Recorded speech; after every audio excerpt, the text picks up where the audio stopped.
guys, welcome back to another episode of We Evolve.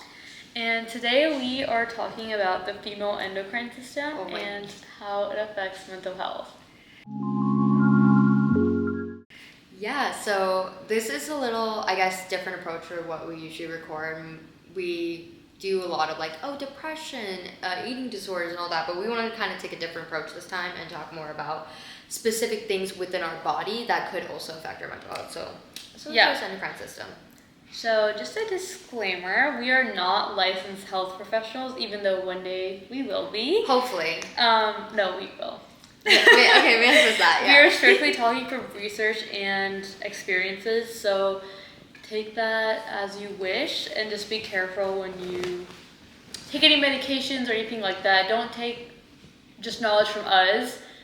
To you guys, we're just a stranger on the internet, so make sure you do your own research. And if you guys do have any issues with any of the stuff we're going to mention today, make sure you do reach out to a licensed health professional to help you deal with everything. That being said, let's talk endocrine system. When I was studying for my MCAT, when I first heard this term, I didn't even know what it was. What is the endocrine system? And it turns out there's so many different aspects within it.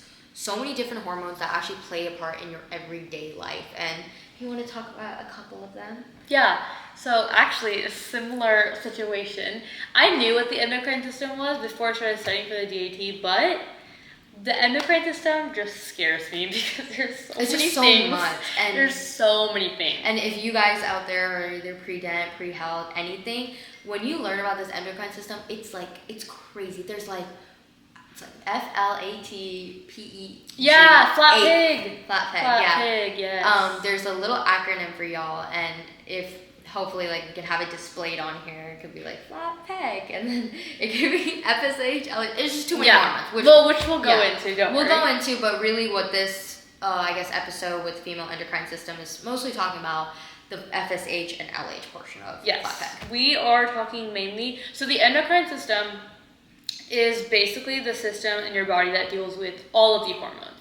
Today we're going to be focusing more on the reproductive hormones, but we will touch base into other hormones. I just think that the female endocrine reproductive hormones I don't even think this is going to be done in one episode. Definitely not. It's just so much. Yeah, so we'll definitely try to get into that would be a good next episode, actually. We could get into the other hormones because there's so many. There's so many. It's like oxytocin, and you kind of learn how everything is really connected within your body, and if something's not working properly, another thing having T3 and TSH, which releases T3 and T4, affects your metabolism. If you have too low metabolism, you could have weight gain, and there's so many different things. Yeah, it's very interesting. So like I mentioned, the endocrine system is a system of hormones, and essentially hormones are just chemical messenger molecules in your body that get released from the endocrine organs, and then they relay information to other parts of your body. So I know a lot of people that aren't in pre-health get confused, but hormones are not neurotransmitters. They're not. Those are two different things. They kind of sound like they do similar information, but the hormones don't just work with neurons. They work with other cells in your body, and they actually go to more parts of your body. And when I thought, when studying for MCAT, I was oh yeah, it's all the brain and stuff, but there's so many, it's with hormones, it affects so many things. If you want to go into if we want to get into it, but the hypothalamus, and they have two pituitary glands, and it's kind of the hypothalamus, and it's a little ball shaped under it. Yeah. So it's but it's two parts of it. It's anterior pituitary, posterior pituitary, and they each release their own different hormones. And it's super interesting when you ever get to learning more about it. If you ever want to be an endocrinologist, you learn, oh my god, I actually free them. That's insane. They probably love what they do. The hormones and having to know every single part of it is insane. Yeah. Which we're gonna for sure get into the anatomy of the brain a little bit and talk about where the hormones are getting released and what exactly is happening. But like Shivani said, the hormones do get released from your brain, but they don't just stop there. So it is going to pretty much all of your organs, all of your cells. It goes and affects different glands, different organs, and it's you're starting this one thing from your brain, and it's going and hitting something else, and hitting something else, and hitting something else. So it's very interesting. So like we mentioned, hormones regulate everything from sleep and mood to growth and reproduction, and essentially every single vital function in your body needs hormones to work. So even if you need to sleep, is melatonin a hormone? It is. Okay, yeah. Pituitary. We think it is. Wait, pineal gland, and that releases melatonin. Yes. So, So when people say, I know like in the real world, we are in the real world, but in the real world, when people say like, oh, I'm taking hormone supplements, people tend to assume it's always reproductive hormones, which in most cases it is, like if it's birth control. But there are other hormone supplements that you can take. It's not just like your reproductive testosterone and estrogen hormones. And mentioning like the T3, T4 hormones, like affecting your thyroid. A lot of people have thyroid issues. Yeah. Especially in the Asian community, I'm pretty sure, right? Like hyperthyroidism. Yeah, hyperthyroidism, and they take those supplements to either help or decrease something, and it's a whole thing. But. Exactly. Okay. You want to talk about like the regions? Yeah, let's get into this. Are we getting into the reproductive part? Do you want to stay? Let's talk about like the whole, the brain, the region of the brain, and like where. Sure, for sure. So I already gave you guys a little snippet. I said the hypothalamus and a little pituitary under that, but the pituitary has like two parts of it. It's the anterior pituitary and the posterior pituitary. I can't even speak anymore. But the anterior pituitary releases those 7 hormones, like we mentioned in the beginning, flat peg, it's FSH, LH, this is good practice for me, ACTH, TSH, and the prolactin, which is typically in like breast milk, that's when like moms typically breast milk, and peg, so endorphins, pain relievers, and then growth hormone. That's how you grow. So a lot of people who want study growth hormone, okay, and a lot of people I don't want to say for sure, but those who are short, maybe, I don't know how this works with the like us. Well, okay, so posterior pituitary as well, that releases different hormones as well. It's vasopressin, which deals with your blood pressure, ADH, dealing with urine output and everything dealing with that stuff, and then oxytocin, which is a cuddling hormone. So if I were to cuddle Deeksha over here, like that raises, and a lot of people, especially when you give birth, your oxytocin levels are extremely high, and it's like that's what allows you to bond with your baby. So fun fact. Yep. So basically, like Shivani mentioned, everything starts from the hypothalamus, okay? And this is also a major part of, if you guys probably know, everybody knows this in 2026, but it's part of the limbic system. Basically, well, I would know. The social media stuff that I'm on, it's everywhere. Okay, so I'm not on that side, so I did not know that. Like, I would not know that. Yeah, so the limbic system, if you don't know, it's basically, it's not a real thing. It's not like it's kind of like what we classify the different parts of the brain. But it's not like actually like, oh, like this little part is part of the limbic. No, it's like multiple parts of the brain are part of the limbic system. But this system is essentially just bringing in like connecting emotional responses to actual physical responses. So it's like, what is your physical response if you get angry? Because that's an emotional response. So together, all of the vital brain parts that are part of the limbic system come together to create that physical response for you being angry, whatever that response limbic system's might be. Very like emotions related, like regulating all that. So it's like, and it's also very complex. I know there's still a lot of research that needs to be done. Hypothalamus, hippocampus, amygdala. Amygdala. It's over, bro. Imagine if you're like a neuroscientist. Amygdala. They're like, who? The hippocampus. Okay, sorry. Anyway. Don't mind that. Anyways, so yeah. And then, so like Shmani said, basically the rundown is the hypothalamus releases like a precursor hormone, think of it almost. And then those go down to its respective pituitary glands.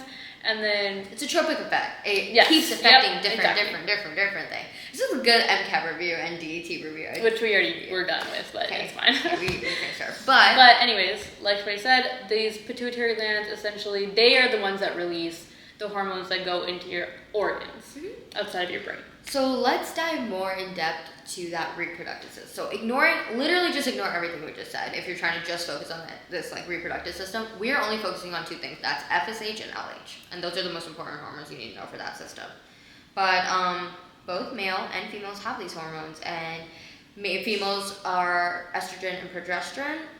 Am I saying all these right? Okay, and then progesterone. I literally okay, and men have testosterone. So I feel like you've seen like health videos and health classes. Like I think we're all pretty aware of what these three hormones are, which we're gonna get into a little bit deeper into like what is FSH and what is LH and why does that estrogen? What is testosterone? What does that affect our system? Yeah, we're definitely gonna get into what those two main ones are, but we're just gonna be talking about like your general differences between what you guys probably hear outside and then what is actually happening in your body. So I feel it's pretty common for a woman. You have this monthly cycle called your menstrual cycle, and it fluctuates in your hormones being high and low in very different points, and there's basically 4 different cycles or stages within your menstrual cycle. So it's menstrual, follicular, luteal, or ovulation, and then luteal. And we're gonna luteal.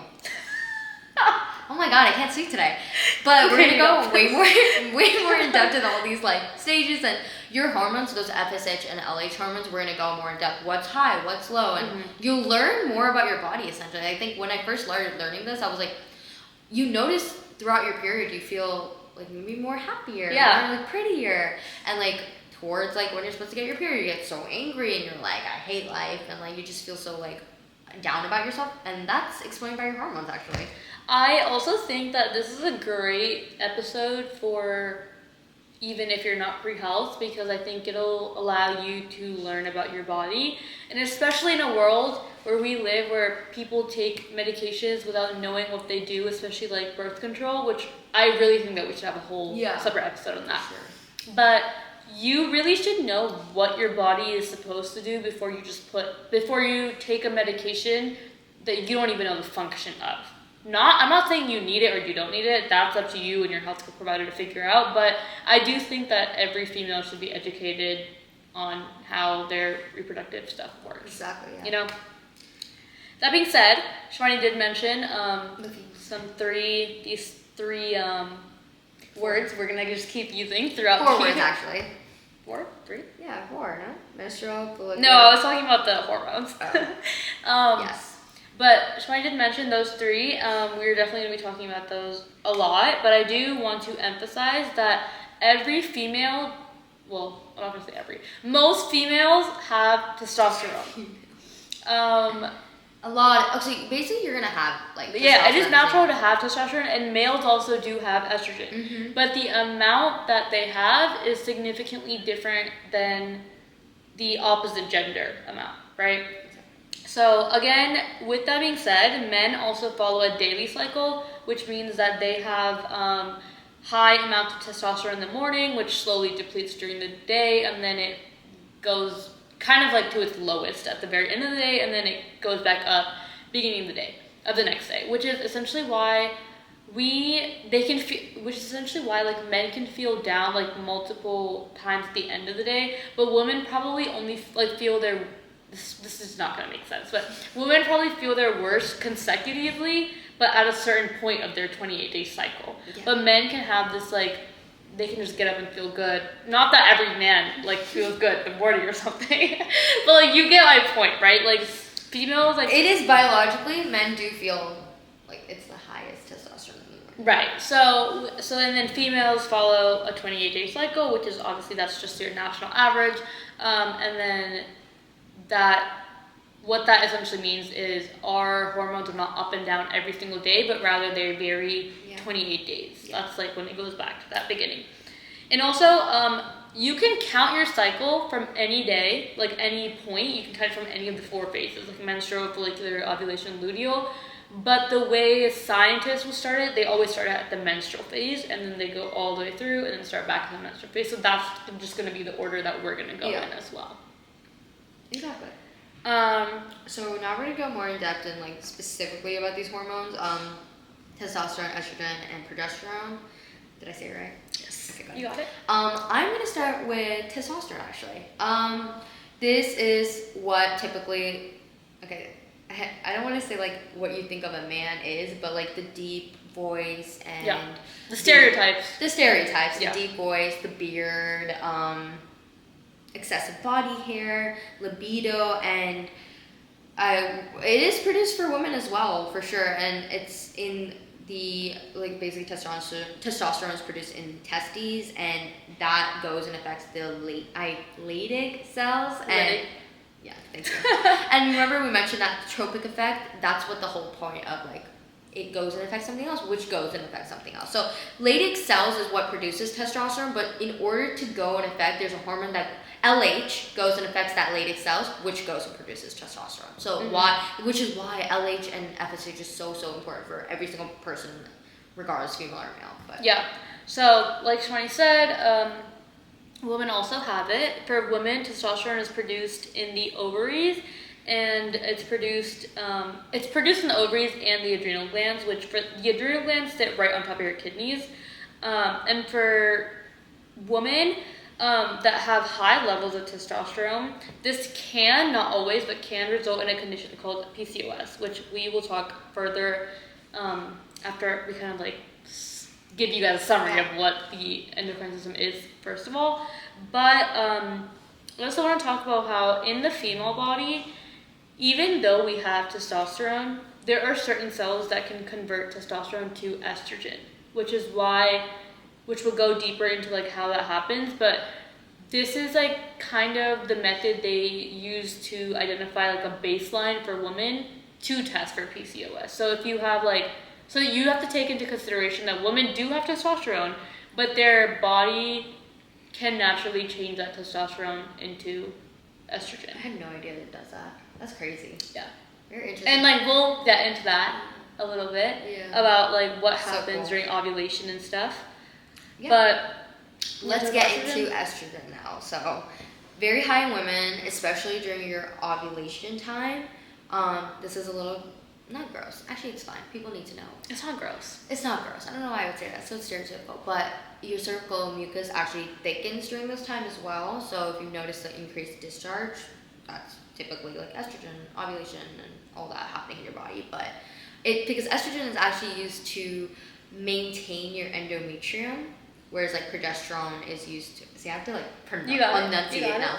Progesterone is used to protect, so P as in protect. But yeah, it is present in males like to a small amount, just helping with bone health and libido. And primary storage area of estrogen production again is the ovaries for women, which leads to like the thickening of the endometrium.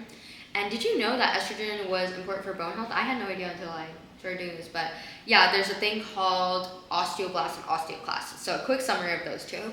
Osteoclasts chew on bones and osteoblasts build bones. So it actually increases your osteoblast activity. So aka your bone like health is increasing, and that actually is taking your calcium from your blood and putting it into your bone. So very interesting, very cool. So fun fact about that, that's why women, when they hit menopause, they have higher risk of osteoporosis. And this is just because, think about your whole life, estrogen is protecting your bones because it's increasing the osteoblast activity, osteoclast activity. So you guys are probably wondering, why do we even have osteoclasts?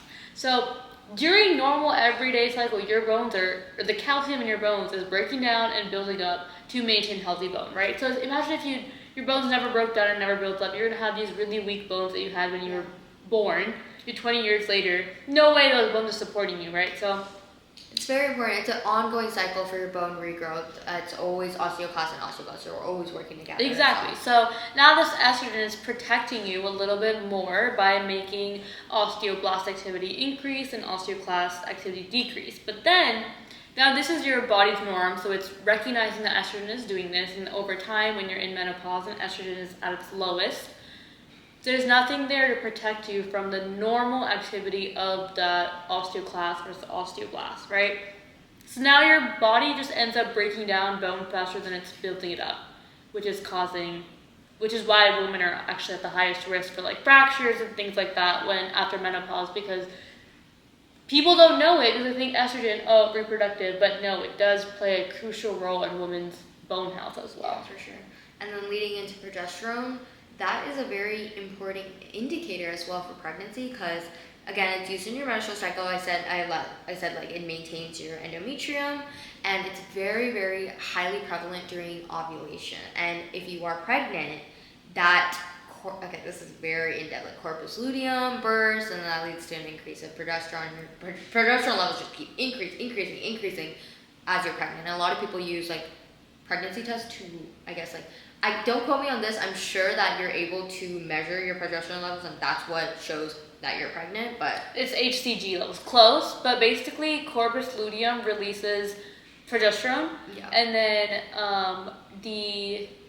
what is it called? The embryo releases HCG, which is what gets detected. But in order for your HCG to develop and like be protected, you need to have progesterone. Yes. Which we're gonna get into, like the corpus luteum breaking down and the entire ovulation, like what even happens. But I guess let's talk about what. This is so long, but what is? Yeah, we might have to split this into two parts because probably this first part was just informing you guys what our hormones are and what they do, and probably the next part we'll get more in depth with everything else. So first of all, the endocrine. So everything, like we said, everything starts at the hypothalamus, and then your hypothalamus releases GnRH hormone, which is, like I said, think of it as like a precursor hormone. And gonadotropin. Yes, you got it. Releasing hormone. Yeah. Oh my god, trauma.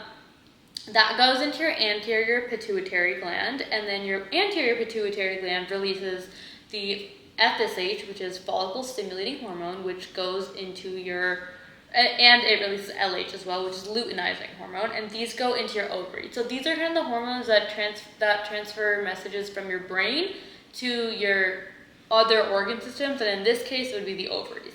Now, the ovaries then generate like their own, quote unquote, their own hormones, estrogen and progesterone in female case, which then help with everything else that needs to function in order to essentially have a pregnancy, because that's the whole reproductive cycle. Yes, you do have a period, which then, you know, if you're not pregnant and stuff, but the whole cycle is designed for you to have a pregnancy, right? So, and if you guys are on TikTok, a lot of people I've been watching recently, they have like hormones. I'm not hormones, great. They have tumors on their pituitary gland, which causes this like imbalance and everything. I think you know who I'm talking about, right? Yeah. Okay. I think I know who you're talking about. Yeah. Causes imbalances with their like LH and FSH, and it makes it very hard for them to be pregnant as well. So, again, this whole like understanding where it starts from is super important to understand the entire cycle.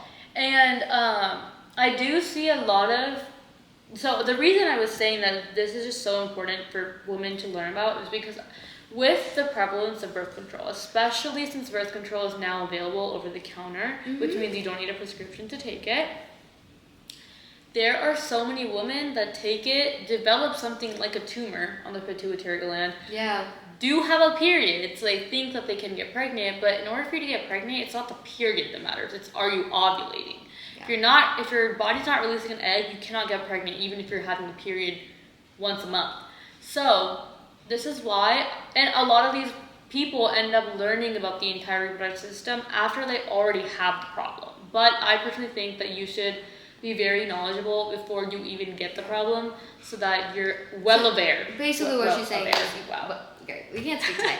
Basically, what she's saying though is like just be aware of what you're taking in your body. We're not saying all birth control is bad. We're not saying like I'm just saying learn about what these hormones even do in your body before you just take an estrogen supplement. What is estrogen? Right? Why do you need it? Like, you know what I mean? Which is because the creator we were talking about, she ended up actually taking birth control, and she felt like that was the main reason to why she has a tumor in her pituitary. So it's very scary. So anyways, moving into the 4 phases of the menstrual cycle. During the menstrual cycle, this is when your estrogen is at its lowest, probably when you guys all feel like dull and sad and don't want to do anything and lazy. You know, we've all felt it. It's also when your progesterone is low. Basically, think about it as your body's just flushing out everything that it needed to carry a baby, a healthy baby, because it's not pregnant, it's just getting rid of it. I always say it's like your body's punishing you for not having a kid. Oh. Right? Like low key. I mean, I guess. Yeah, it's like you didn't have a kid this month? There you go. Yeah. So basically what's happening is again, estrogen and progesterone is low in your ovaries, and your ovaries are not producing any more of that progesterone because the corpus luteum, which is essentially the dead follicle, the egg, it grows, matures in this follicle, which the FSH stimulates, hence it's called follicle-stimulating hormone. stimulates the follicle, egg gets released from this follicle. Now this follicle kind of breaks down, but like halfway, and it forms a corpus luteum. If you were to have the baby, the corpus luteum would stay alive, and it would stay alive. It would produce progesterone and keep like the uterine lining and everything. Just protect the embryo. Progesterone, so P as in like protect, basically. Yeah. If you aren't pregnant, this corpus luteum ends up dying, quote unquote, and it doesn't produce any more of that progesterone hormone. So then the hypothalamus recognizes that you are now low on said hormones. Then it produces more GnRH, and the whole cycle just starts again. It's a very feedback loop. Positive feedback loop, I would say.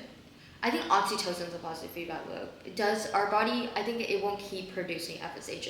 I think so. With this, I actually read that it switches. Oh, really? So when it's at its lowest, I think it's a positive feedback loop. Yeah. So like it produces more. But then when it gets too much, it forms a negative feedback loop. Interesting. So this one changes actually. Oxytocin is positive. Yeah. So that's like that's the whole thing is like if you keep breastfeeding. Breastfeeding? Great. If you keep breastfeeding forever, you probably could produce milk.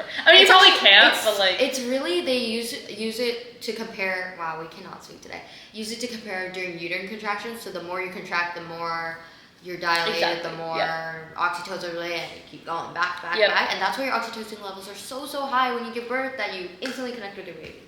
Wow. And then postpartum depression is a thing because your oxytocin levels just drop after that. Yeah. And you're so happy, and then all that is just taken away, and then we love our moms. So now do you want to talk about the follicular? Yeah, I can. Wow. So follicular phase. This is the phase that everyone wants to be in. This is like, we feel good, our FSH levels are rising, our LH levels are rising, everything is great. Building back that uterine lining. Yep. Everything's just great. Like, life is like worth living in a way. It's right after your period, basically. And I guess like I can brush on this as well. That's when you start approaching your ovulation time, and that's when you feel amazing. You're at peak. And I want to see, like, do you guys also feel like that as well? Yeah, comment down below. Yeah, comment down below. But personally for me, it's like when I like ovulate, I just feel like the best. Like my energy's good. I feel like I attract. Like it's just like great. Yeah. Also, closer to the end of your follicular phase, going into your ovulation, this is when you get that surge of the LH hormone, which is luteinizing hormone. Yeah, and that's what we mentioned, that your LH hormones go up when you're ovulating, and then when you don't have the baby, like if you're not pregnant, it just drops. Whereas like if you have the baby, it keeps going up. Yeah, if you're pregnant. The follicle in your ovaries is essentially continuing to develop through that follicular phase up until ovulation. A lot of people get this confused because ovulation is considered a phase, but ovulation is 1 day. So you ovulate one time.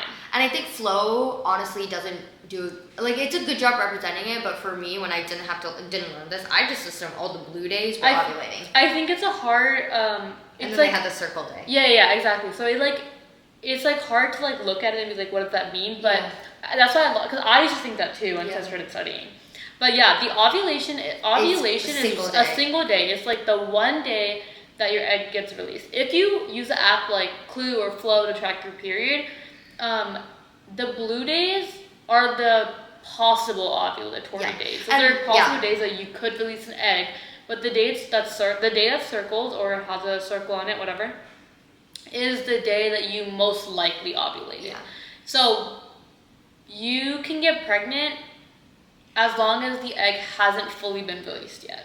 So this is when the egg came out of that follicle, the egg is inside your uterus, inside your fallopian tube. It's literally the entire path until it comes out. Yeah, and I will say this, that it's very important. Like, I don't know if period tracks are the most accurate. Obviously, like, track yourself, like, just use whatever you typically use. But if you were to have, like, intercourse, a lot of people say you can still get pregnant in those blue days is because the sperm lives in your body for 5 days. And if you ovulate by then, boom, you're pregnant. Also, it's like also because we don't know like when you're ovulating in those 5 days. Like no one knows. Can you tell when you do? You actually can. The only way you can tell though, I think, is not you can. No, I'm not asking. I'm like out of curiosity. Can you tell? Oh no, I can't. I feel like I can because you can tell. I feel like I can't. Like seriously, like my body temp is so high that day. That's how you tell.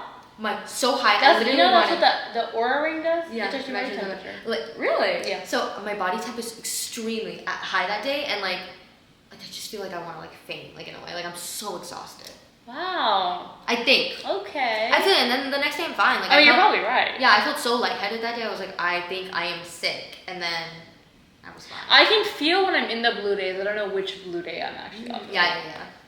But that being said, that goes into your ovulation phase, which again, I mentioned you get a surge of LH. The LH surge causes the ovary to then release the egg, and then the follicle that the egg came out of, like I mentioned, becomes that corpus luteum.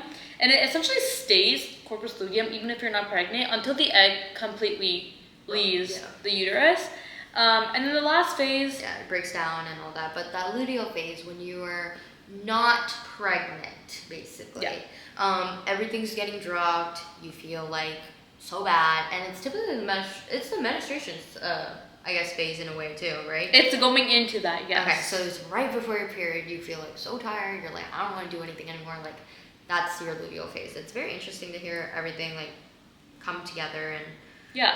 So essentially the corpus luteum does continue, if you get pregnant, the corpus luteum will continue producing progesterone, which protects the embryo, protects the implantation, and then the corpus luteum will continue to stay alive, keep on producing that, keep on protecting that baby. Then the embryo is actually, I think it's the placenta.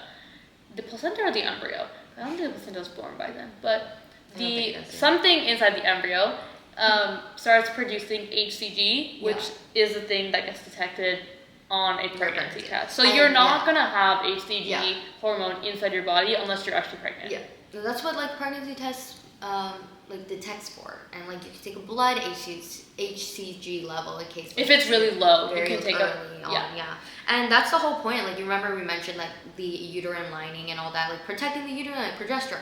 When you're not pregnant, your LH hormones drop, and you're essentially your period is your uterine lining shedding, and there's nothing to protect it. And exactly. So it's essentially your body during this whole phase is building up that uterine lining for a possible pregnancy. You didn't have the pregnancy, the uterine lining sheds, and the whole process just starts over again, hoping to get pregnant again. So according to biology, we need to get pregnant like every single month. Like low-key, like it just punishes our body for not getting pregnant. Why do we have periods? But we're not again. We're not promoting that. We're not promoting this, but it's like, that's what I say, like it's like your body choosing to punish you. Yeah. It's like crazy though. Yeah. Right? Okay, so we actually finished most of our content for just learning about the endocrine system or the female endocrine system. The next portion is mainly about like PCOS, endometriosis focus, and I think that this is a lot of content to take in for one episode. So we're gonna end this episode here, and then we're gonna have our next episode specifically on PCOS, endometriosis, insulin control, and the other parts of the endocrine system. Hopefully we get everything in 2 parts. It might be 3 parts. Endocrine system has so much to learn. It's like affecting so many parts of your body. It's like your brain, it's hypothalamus and all that, but it's like so many different glands within your own body is affected. So I feel like that episode is like so long. But if you guys are ever interested in hearing more of like us talking about the body system, like we're more than happy to do so. Just DM us anything. Yep. But that being said, this is where we're going to end today's episode. We will see you guys next week for our next episode, part 2. Bye.